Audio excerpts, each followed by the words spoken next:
And with the grid based on the results of race 1 with a semi-reversal, it puts Will Martin on pole position and Matt Rees with him at the front. Stephen Jelley 3rd and the Porsche GB Junior James Wallace 4th. Charles Rainford will go from 5th, and Hugo Ellis, after his first win earlier on in the day, he is 6th ahead of Sid Smith and then Harry Foster. Next, Oliver White and Josh Malin with Josh Stanton and Dan Lloyd on the 6th row of the grid. Next, George Gamble after mechanical woes in the first race, and the same is true of Andrew Rackstraw. He was another retirement. Ollie Jackson is next ahead of Henry Dawes, then Ross Wiley and Avi Eaton on the 9th row of the grid. Jack Butel and Will Aspin are ahead of Justin Sherwood, David Sterling and Richard Hosking, the 3 AMs at the rear of the grid. So the jumble grid making its way for 2 formation laps, and Will Martin very much starting as the favourite here, because we know he's quick. He's a race winner already this year, and there he is on pole position. Yeah, and let's hope we have a race not blighted by track limit penalties. We had 5 cars incurring 5-second penalties, so the result on the road was very much not the result on paper, albeit that is not to discredit for one moment the winner of the race, who was Hugo Ellis, who drove absolutely sublimely from start to finish and didn't put a foot wrong. But hopefully they'll all have learned a little bit that the discretion is the better part of valour, and they've got to keep it between the white lines. Yeah, we've lost Will Burns with damage, we've lost Angus Whiteside with lots of damage, but we still have 23 of them to go, and it will be an interesting race, this, that is for certain, especially given the slightly jumbled nature. And the way that it works is that if you don't finish the race, you go to the back of your class, not the back of the entire grid. So Andrew Rackstraw, who was listed as a retirement, but you could argue didn't actually start because he didn't take the restart of the race, he ends up 14th on the grid rather than being right at the very back. He just slots in behind George Gamble, the penultimate driver, if you like, in the results in that category. So Rackstraw will be looking to make amends. He raced well yesterday. George Gamble's problems, a bit like Rackstraw's, we understand, started with a clutch problem.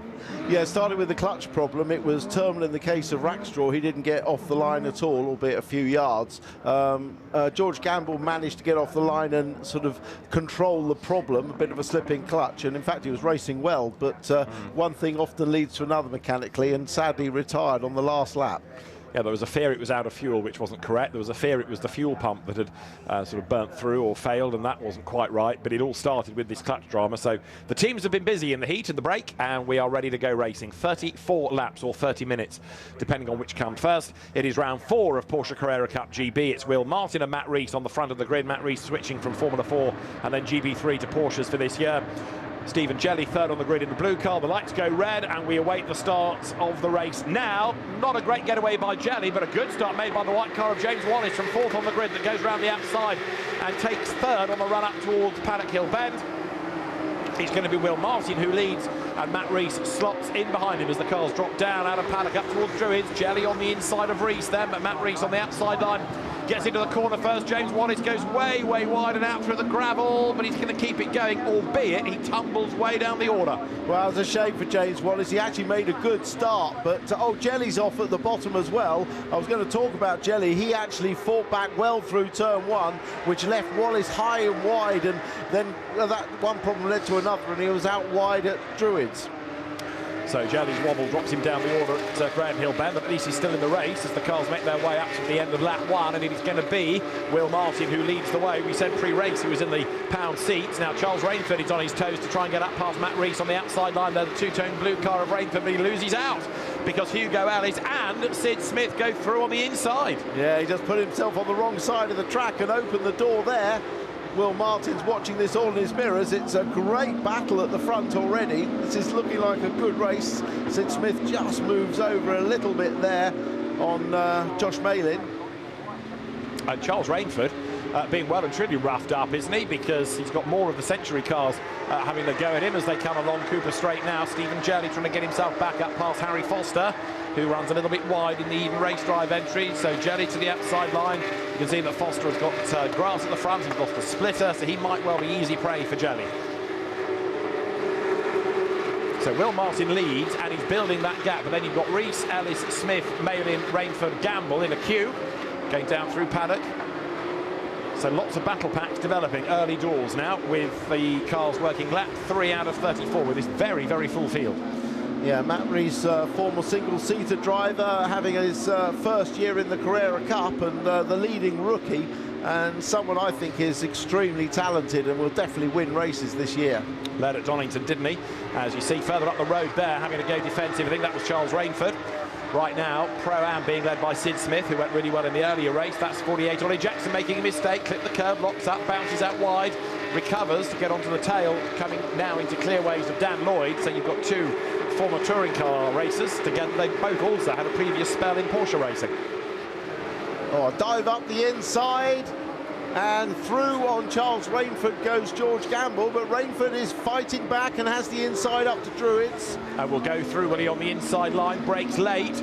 Gamble gets squeezed out wide. Another man that we saw on the touring car grid last year, Harry Foster, is behind them. And incidentally, out of Pro-Am, we've lost Oliver White into the pit lane at the end of the opening lap, and Will Aspin is back in as well after the damage sustained to his car in qualifying. Along Cooper Straight, Rainford just ahead of Gamble, and both of them being pursued vigorously by Harry Foster. Number 40 is Andrew Rackstraw with a very spectacularly coloured car. He's got Josh Stanton up behind him. Yeah, disappointing weekend for Will Aspin. He went off in qualifying on Saturday at Brands, ran wide through the gravel, and then hit the earth as the gravel ended, and it did an enormous amount of damage to the car. The team worked ever so hard overnight to fix it, but the car failed for I don't know what reason in race 1 today, and also in the race 2. So very frustrating weekend for Will Aspin and the Eden Race Drive team. But heading the field is another Eden Race Drive driver, Will Martin. And there's a good battle going on behind as well. Look, Matt Rees has got Hugo Ellis behind him. Hugo's confidence well up after that win earlier on in the day. And Matt Rees, who has certainly proved to be quick in these cars, on his debut year in the championship, running in second place. But whilst they squabble, so the leader, Will Martin, is getting away. In fourth place, it's Sid Smith in the green and white car, another Porsche newcomer, but he's adapted really impressively. He's been an outstanding newcomer, hasn't he? Really adapted well to these cars, and it's fantastic to see so many people coming into the championship. It's really popular now, this, apart from the cars that are missing, we've got a 25 car entry, and it's very, very popular. Newcomers coming into it and proving immediately competitive. This is probably the greatest or most competitive field in terms of strength in depth that I've ever seen in Carrera Cup. Sid Smith then, number 66, leading the Pro-Am battle. We've got the Am class as well further back, which is being led by regular dominator Justin Sherwood. He's not down to do a full season, but after a number of wins this weekend, he might well be tempted to come back and play more often. He was only really subbing for Lee Mole, but he can score points, so he's going to leave here as the championship leader in the class. Yeah, and if you score points, you take away lovely prize money as well. Exactly, yes. So Justin we might see more of. Now, further back, battles rage on. Abby Eaton turning there in the blue car down through paddock, and Jack Butel, who got a penalty for his part in an incident yesterday, he's on the tail. Yes, another touring car, I won't say refugee, but another ex-touring car driver. That was James Wallace making up a position. Remember, he was out wide at Druids on lap 1. He'll be very frustrated after finishing third earlier today, but he's fighting back now from further back in the field. I believe that was him passing Jason Dawes, probably for 16th place. Fastest lap, Charles Rainford, but after being put on the wrong line earlier on, he's found himself quite a long way back. Now, of course, he gained places in the earlier race when others got penalties, and it's going to be interesting to see as the race wears on whether we do get penalties applied for people running wide and exploiting track limits. That is the aforementioned Justin Sherwood, who not only has arrived on the scene to take over the lead of the AM category in the championship, but he's just out on his own in the race. Yeah, definitely. Great livery there, racing yellow. Looks great on a Porsche, I think. Black and white flag, that's warning flag for number 42, who is George Gamble. Yes, oh dear, George. Another transgression, and it'll be a 5-second penalty. Yeah, they're all being noted in race control as the leaders pour their way over the line. So Will Martin is now getting away from Matt Rees, but Hugo Ellis third has now done the fastest lap of the race. There is George Gamble. Tim's just mentioned the fact that he's got this warning for exploiting track limits, exceeding the track limits, so another offence. The water gets hotter. Yes, yeah, Ellis with the fastest lap on that last race. Probably, you know, we've got the tyres are pretty much in their peak at the moment, so maybe this lap one more would be the most I would expect to see a fastest lap come on. It does carry a point with it, so very much worth having. And bragging rights, of course. Setting fastest lap in the race is always a nice feeling. It's a long race, this. We've been saying it's 34 laps. It's a hot day. Is there an element of time management, leaving a little bit of life for late, or are they good to go the full pace all the way through? I mean, the Michelin Control tyre is a brilliant tyre. It's very stable. They use the same tyre as they're racing here in Super Cup, German Carrera Cup, which are often racing in very hot countries, particularly Super Cup. So it is a very durable tyre. Yes, there's an element of managing the tyre, and they do have minimum start pressures actually in this championship. Unlike touring cars, they have to start with a minimum starting pressure. So they're very stable. And you're looking at Stephen Jelly, another returnee to Porsche Racing on the back of Harry Foster. Stephen trying to recover after that moment down at Graham Hill Bend early on in the race. And behind him, as he comes up towards the line, is Andrew Rackstraw, who has been thrown in at the deep end, not only with a new car and a new team, but a whole host of new circuits. At least here, he's got quite a lot of mileage over the weekend. Yeah, most of the circuits he won't have seen before, coming over from South Africa, but he's a quick learner and there's plenty of testing available, so that he can always get up to speed fairly quickly. A professional driver will get up to speed within he'll get on the pace probably within 10, 12 laps.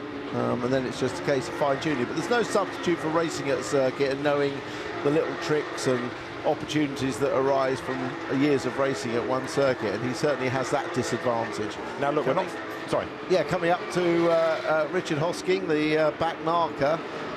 He's become very aware of faster cars approaching.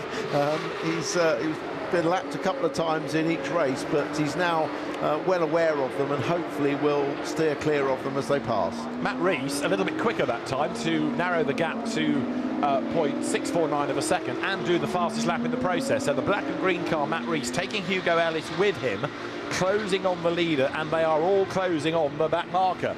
Matt Rees hoping that might throw him a lifeline. Well, that's a strong lap at this point of the race. Normally the tyres are slightly past their peak, so that tells me that his tyres are coming into a really nice window, as you just saw Sid Smith having a sideways moment at Clearway. So yeah, definitely Matt Rees with a lot of pace at the moment. George Gamble on the back of Charles Rainford still. This is for 6th and 7th places. There is Richard Hosking then, the returnee to racing. 30 years he's been away. Raced in the Classic Formula Ford 2000 Championship, and look, they've caught him right on the apex of the corner. There's no way there that Will Martin can get through. He's going to have to do it on the run to Graham Hill Bend, and actually Matt Rees not able to take advantage of that. He wasn't close enough, oddly, coming out of Druids. Yeah, I thought Rich Hoskins would probably stay to the outside, but you may not have seen them coming, but it didn't really affect the race at all. They all had to slow down and follow the lead around the corner.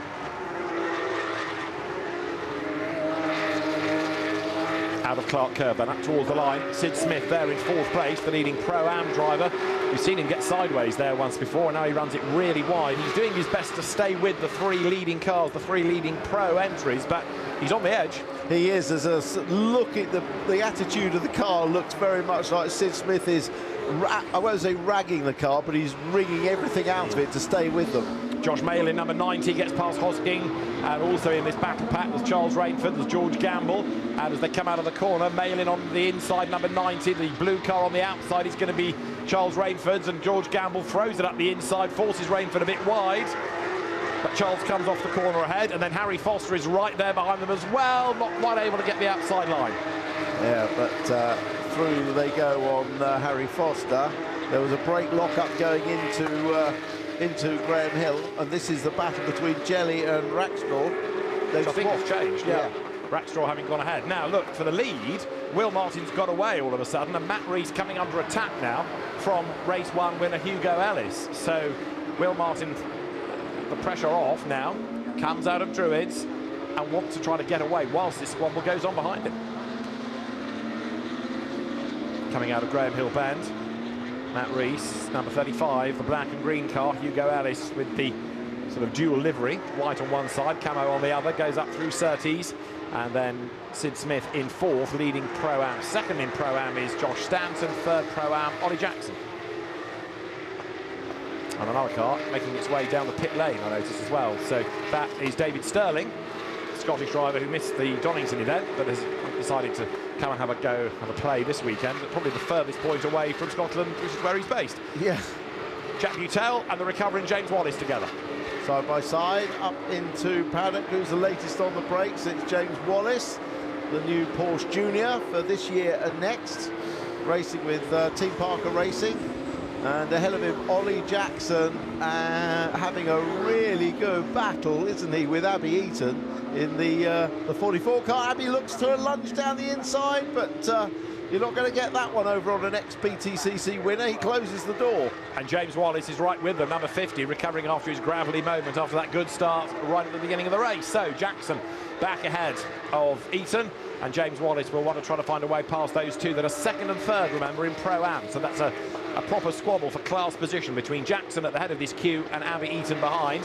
Then James Wallace comes through as they make the run over the timing line. So Abby Eaton, after a season of Lamborghini racing last year, goes to the outside line, but Ollie Jackson stands his ground, and James Wallace right there, but he goes way too deep into paddock, and he's out wide, just about recovers to cut off Jack Butel. Yeah, Abby Eaton's car, she's getting good drive off the corner because her terminal velocity, her top speed is very good, so she's putting Jackson under pressure into all the braking areas. And Jackson defending for all he's worth. That means he's dropping away from Josh Stanton. In fact, sorry, third and fourth this is in Pro-Am. Stanton up to second in class, so he's getting away. James Wallace a little bit stuck. He can't really get past these two squabblers, can he? No, black and white flag for Matt Rees in second place. He needs to be careful now. He was penalised yesterday, wasn't he, as well, as they come over the timing line. So Jackson and Eaton were squabbling here for 13th place overall, but third in Pro-Am. And then you've got another pro, James Wallace, trying to find his way through the pack. And it is still also, of course, Justin Sherwood leading in the AM division. As you look here at Josh Malin ahead of Charles Rainford then. This is for now 5th and 6th places, coming up towards 30s. And Malin quick through there, and George Gamble very quick, but he runs out of road.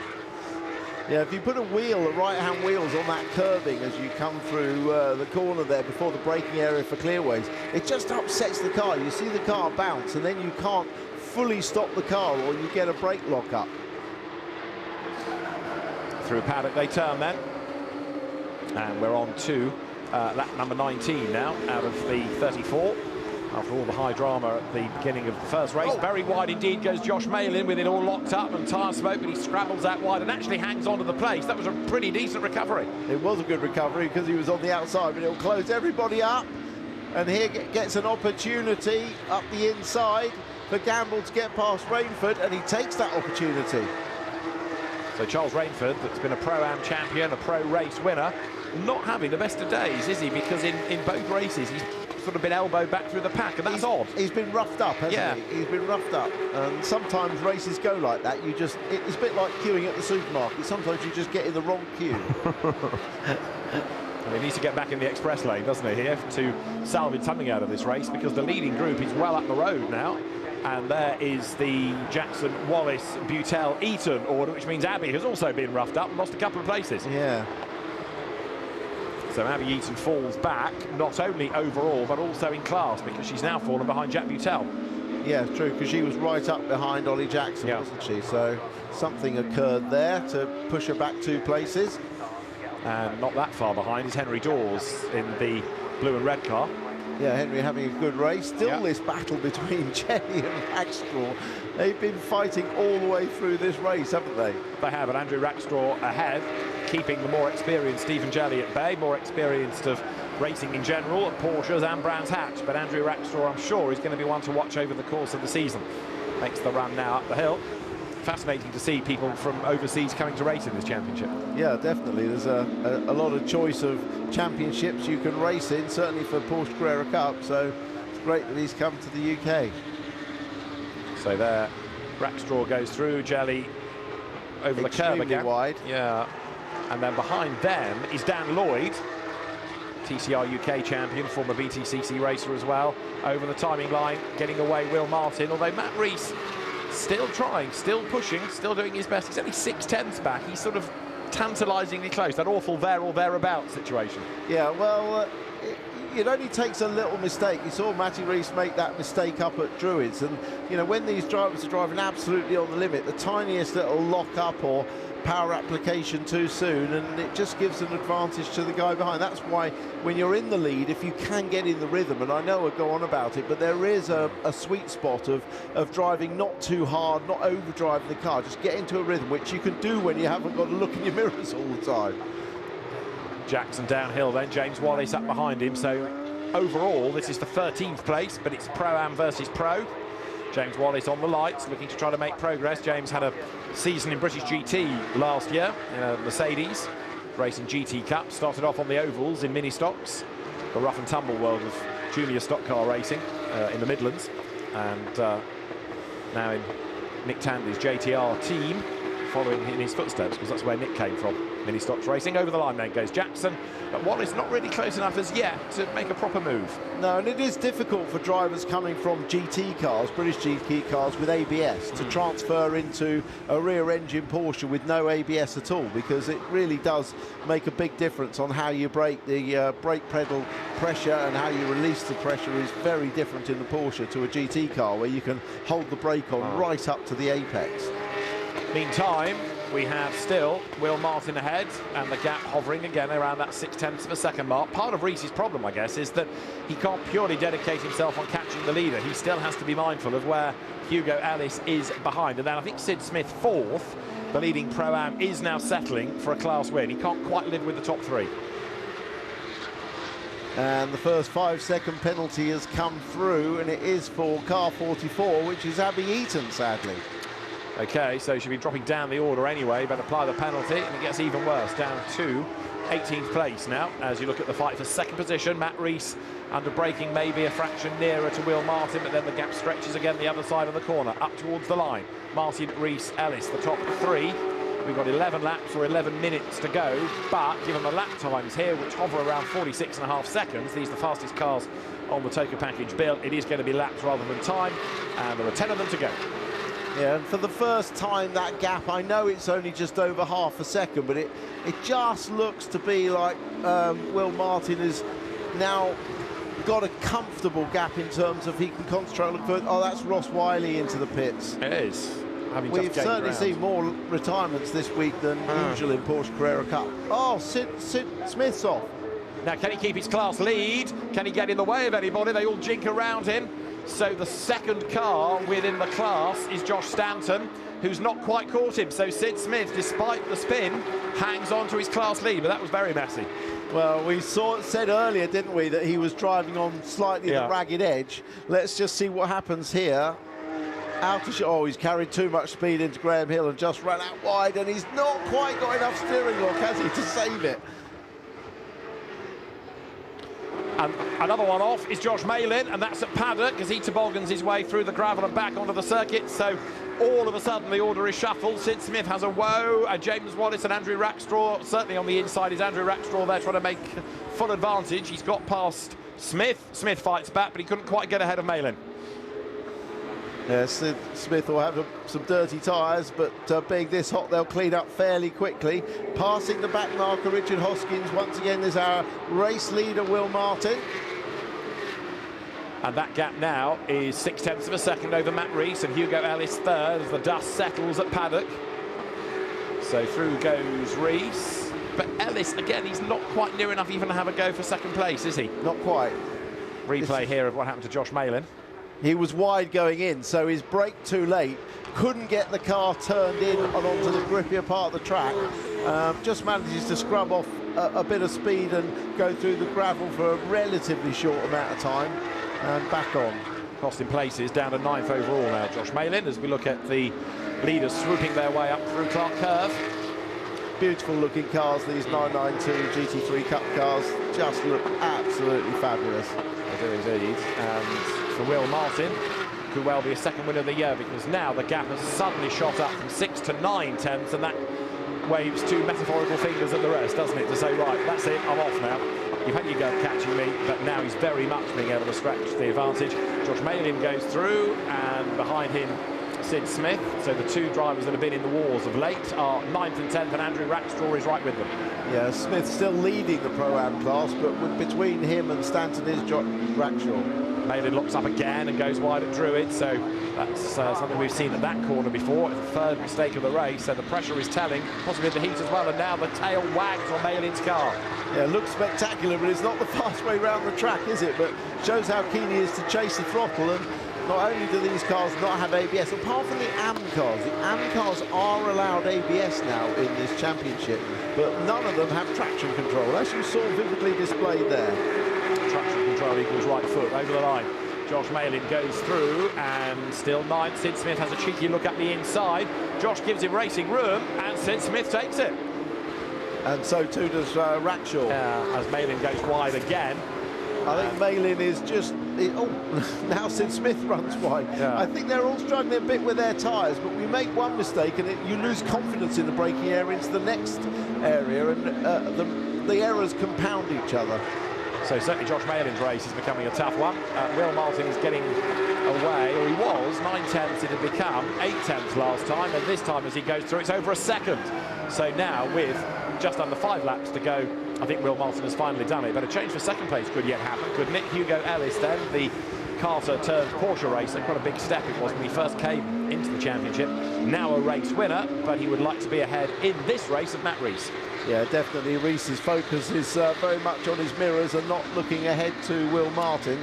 Penalties are being given to James Wallace and to Josh Malin. So 5 seconds to James Wallace, 5 seconds to Josh Malin for the dreaded track limits. Well, we know about Josh Malin because he's been running wide at paddock. It seems rather harsh, doesn't it? You make a mistake and go off the road, penalise yourself, and then you're given a penalty.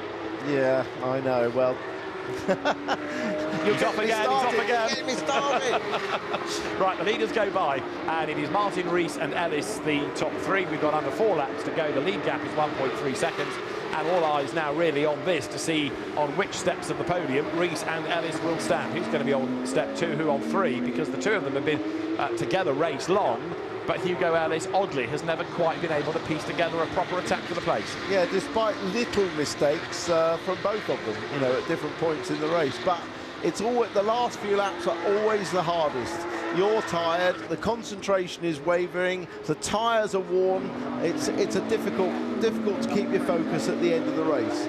As James Wallace then, who was running well on track, but now gets this penalty and drops to 16th place, comes through. That's the race leader. Another lap in the book for Will Martin. 31 of the 34 are now done. He's 11/10 up the road from Ellis, from Rees from Ellis. Then there's a huge gap before George Gamble comes through in 4th. He's 7 seconds adrift of 3rd place. Yeah, he had to fight his way through though, didn't he? And you know, the time lost on track in terms of track position, you just can't gain back because the speed differentials between these top drivers is very small. Ellis closer than ever. Together they run then, and Hugo Ellis now has to make that decision. Do I make a move or do I bank points? I think the racer in him will make the move. Matt Rees, new to the cars, not as experienced as Hugo, so that might stand Hugo Ellis in better stead as they come up towards the line. Sid Smith being given the driving standards flag now. The man that is still ahead, is he in Pro-Am? Yes, he is, just as 2nd and 3rd dive into paddock. We've got this and 1 more lap to go. Yeah, just Ellis desperately trying to force a mistake from Matt Rees, or force him to defend into the corners, because the moment you defend into the corners you're slower and you're all over him. So a bit of jinking around, maybe trying to just pressure Rees into defending, but at the moment Rees is driving a great race, holding his line, not being flustered. Up they come then through Surtees and McLaren, and Will Martin has controlled his race beautifully up front, has he? He's always been able to maintain a gap. He's not gone storming off into the distance, but he's when required just been able to edge away, preserve that, and not put a wheel wrong. He's on his last lap now as he goes across the line, and they're a 2nd and 3rd going through together, with Ellis again needing another length and a bit before he can really attack, and that's Gamble 4th. Yeah, barring the fastest lap, it's been a perfect race for Will Martin. He got the start, he controlled the early pressure, and has just gradually eked away that gap to a second. So, Will Martin heading for a second victory of the season. He won the one Donington race, and he's going to win one of the three here as well, as he swoops now up towards Surtees and McLaren. George Gamble in fourth, a notional winner, because he was the pro winner in yesterday's race, but nothing quite like doing it overall, is there? So, the checkered flag is at the ready. Out of Clark Curve comes Will Martin. Checkered flag will wave on round 4 of Carrera Cup GB, won by Will Martin. Matt Rees takes second, his best result of the year, and the race 1 winner Hugo Ellis finishes third. George Gamble, after a class win yesterday, is going to be fourth, ahead of Charles Rainford and Harry Foster, and Sid Smith for 9th overall, but more importantly a Pro-Am win as he comes across the line now. And Justin Sherwood is the Am winner. He is a lap to come, but Justin Sherwood utterly dominant in the Am class. 'Twas ever thus, really, carrying on where he left off last year, taking over the Parker run car of Lee Mole. And there he is coming to the checkered flag now. So Justin Sherwood wins the Am category once again. 3 out of 3. Not bad for a super sub, is it? No, but you could, if you were going to have a super